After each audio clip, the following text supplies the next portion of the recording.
السلام علیکم ورحمۃ اللہ۔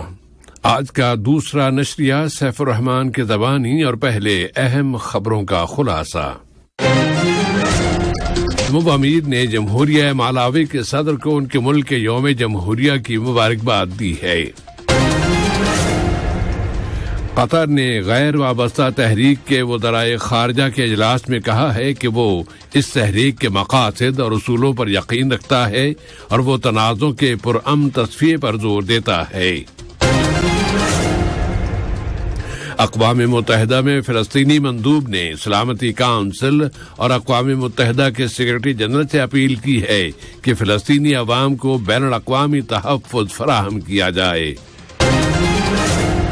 اور یوکرین نے کہا ہے کہ زاپوروژیہ کے ایٹمی پلانٹ پر کشیدگی میں اب کمی آ گئی ہے۔ یہ تھا اہم خبروں کا خلاصہ، اور اب پیش خدمت ہے ریڈیو قطر سے آج کا دوسرا مفصل نشریہ۔ بسم اللہ الرحمن الرحیم۔ صاحب سمو امیر شیخ تمیم بن حمد آل ثانی نے جمہوریہ مالاوی کے صدر ڈاکٹر لازار روس شاک ویرا کے نام ان کے ملک کے یوم جمہوریہ کے موقع پر مبارکباد کا برقی پیغام ارسال کیا ہے۔ نائب امیر شیخ عبداللہ بن حمد آل ثانی نے بھی جمہوریہ مالاوی کے صدر کے نام ان کے ملک کے یوم جمہوریہ کے موقع پر مبارکباد کا برقی پیغام روانہ کیا۔ اسی طرح وزیر اعظم و وزیر خارجہ شیخ محمد بن عبد الرحمن بن جاسم آل ثانی نے بھی جمہوریہ مالاوی کے صدر کے نام ان کے ملک کے یوم جمہوریہ کے موقع پر مبارکباد کا برقی پیغام ارسال کیا ہے۔ قطر آذربائیجان کے دارالحکومت باکو میں غیر وابستہ تحریک میں شامل ملکوں کے وزرائے خارجہ کے اختتامی اجلاس میں شریک ہے۔ ممبر ملکوں کے وزرائے خارجہ اور صدور کے نمائندے ان اجلاسوں میں شریک ہوئے ہیں۔ ان اجلاسوں کا عنوان رکھا گیا تھا غیر وابستہ تحریک ابھرتے ہوئے چیلنجوں کے مقابلے کے لیے متحد اور ثابت قدم ہے۔ وزیر مملکت برائے امور خارجہ جناب سلطان بن سعد المریخی اس اجلاس میں قطری وفد کی قیادت کر رہے ہیں۔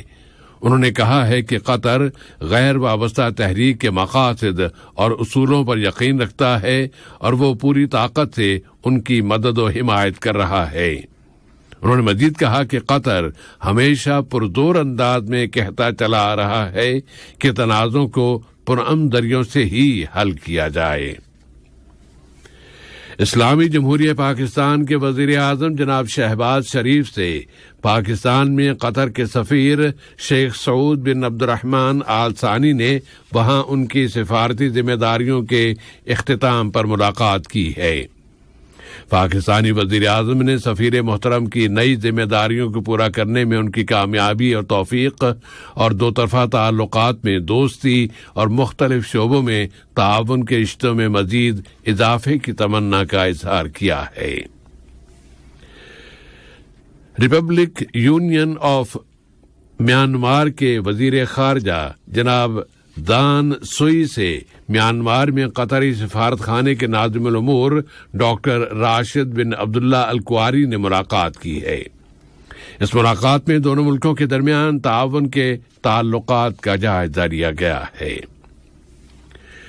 قطر نے جنیوا 1 کے بیان کے مطابق اور سلامتی کونسل کی قرارداد نمبر 2254 پر عمل درآمد کے ذریعے شامی بحران کا منصفانہ حل تلاش کرنے کے لیے تمام تر علاقائی اور بین الاقوامی کوششوں کو یکجا کرنے کی اہمیت پر زور دیا ہے، تاکہ اس حل کے ذریعے شامی عوام کی پریشانیاں ختم کی جائیں، ان کی امنگیں اور خواہشات پوری ہوں، شامی پناہ گزینوں کی رضاکارانہ پرامن اور بسلامت واپسی کی ضمانت دی جائے اور شامی سرزمین کی وحدت، سلامتی اور خود مختاری کی حفاظت کی جائے۔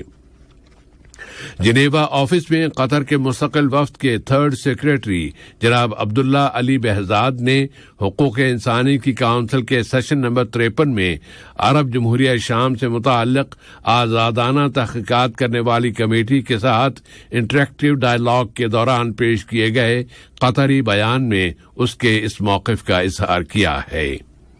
جناب عبداللہ بہزاد نے زور دے کر کہا ہے کہ شامی عوام کے خلاف خاص طور پر شامی انتظامیہ کی جانب سے کیے جانے والے بھیانک جرائم اور سنگین خلاف ورزیوں کا ارتکاب کسی پوچھ گچھ اور نشانہ بننے والوں کے ساتھ انصاف کے بغیر برقرار نہیں رہ سکتا۔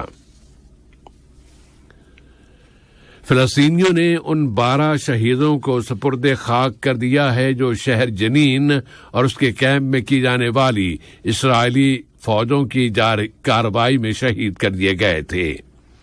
قابض فوج نے کہا ہے کہ اس کے بھاری نقصان کے باوجود اس کارروائی کے مقاصد حاصل کر لیے گئے ہیں۔ ادھر فلسطینی قومی پہل کے سیکرٹری جنرل مصطفیٰ البرغوثی نے کہا ہے کہ اسرائیل ایک مقصد کے علاوہ کچھ بھی حاصل نہیں کر سکا۔ دراصل اسرائیلی وزیر دفاع یوآف گالانت نے دھمکی دے دی ہے کہ مغربی کنارے کے ساتھ بھی غزہ کی طرح نمٹا جائے گا، اور اقوام متحدہ میں حقوق انسانی کے دفتر نے کہا ہے کہ جنین میں کیے گئے اسرائیلی فضائی حملے اور اس کی بری کارروائیاں جنگی جرائم شمار کی جا سکتی ہیں۔ سابق اسرائیلی انتہا پسند وزیر موشے فیگلن اور یہودی آباد کاروں نے قابض پولیس کے سخت حفاظتی انتظامات میں آ کر باب المغاربہ کے راستے آج پھر مسجد اقصی پر چڑھائی کی ہے، اور قابض فورسز نے آج مقبوضہ مغربی کنارے کے مختلف علاقوں سے 9 فلسطینیوں کو گرفتار کر لیا ہے۔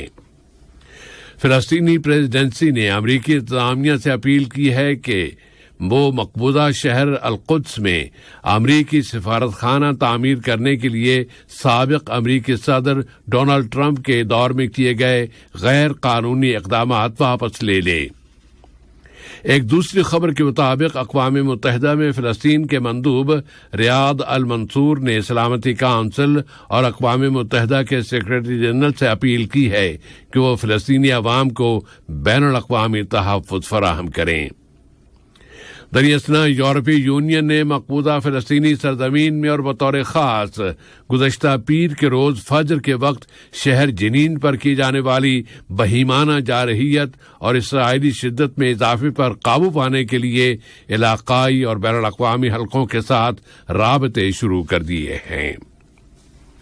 اسرائیلی فوجوں نے آج جنوبی لبنان پر توپوں کے 15 سے زیادہ گولے داغے ہیں جو وہاں کے دیہاتوں میں جا کر گرے ہیں۔ لبنان کی قومی خبر رساں ایجنسی نے میڈیا کو بتایا ہے کہ اس گولہ باری میں کفر شوبہ قصبے اور حلطہ باغ کی سڑکوں کو نشانہ بنایا گیا۔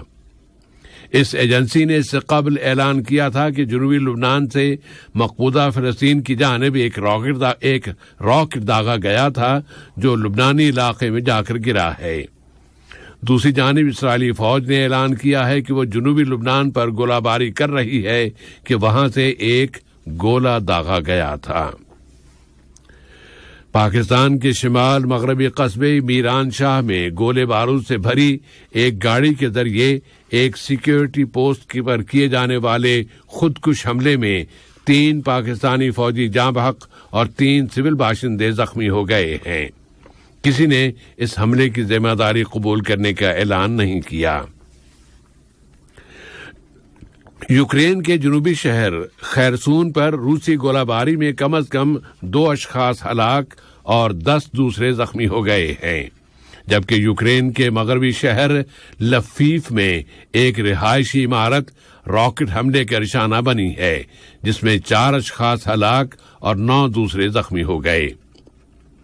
دراصل یوکرین کے صدر ولودیمیر زیلنسکی ایک روزہ سرکاری دورے پر بلغاریہ پہنچ گئے ہیں، جہاں وہ نیٹو میں ان کے ملک کی شمولیت اور صوفیہ سے ہتھیاروں کی وصولی پر مذاکرات کر رہے ہیں۔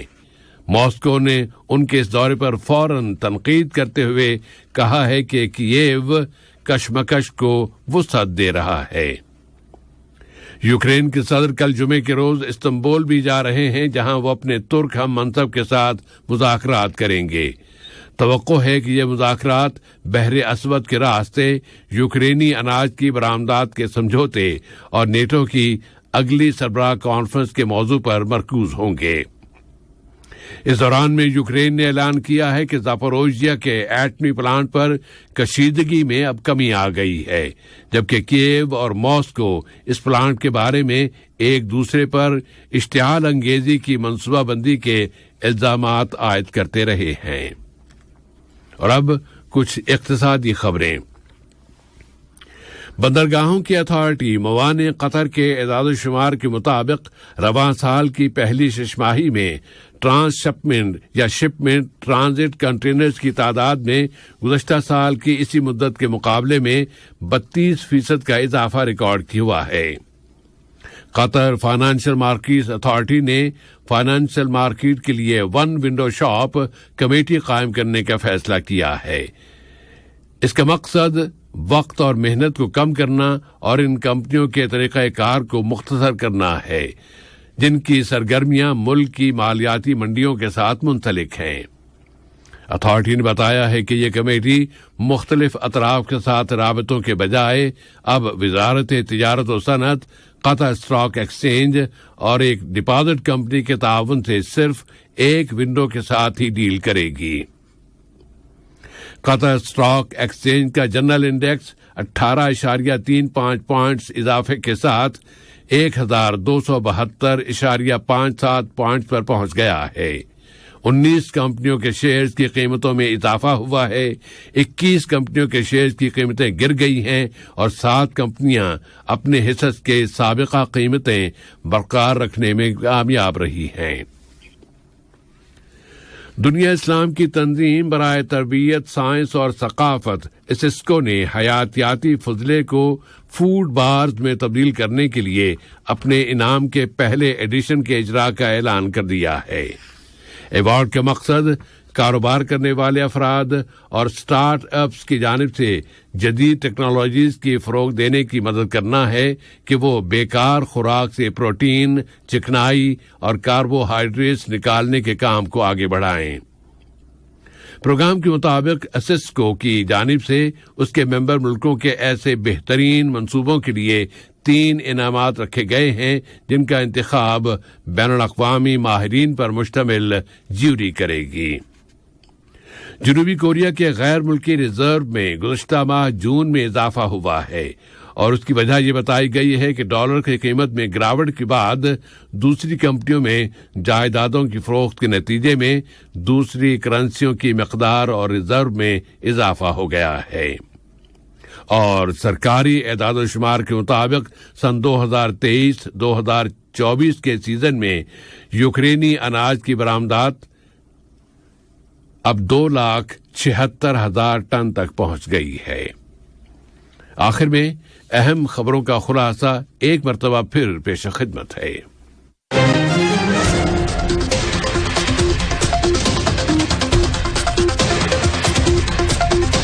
صاحب اسمو امیر نے جمہوریہ مالاوی کے صدر کو ان کے ملک کے یوم جمہوریہ کی مبارکباد دی ہے۔ قطر نے غیر وابستہ تحریک کے وزرائے خارجہ کے اجلاس میں کہا ہے کہ وہ اس تحریک کے مقاصد اور اصولوں پر یقین رکھتا ہے اور وہ تنازعوں کے پرامن تصفیے پر زور دیتا ہے۔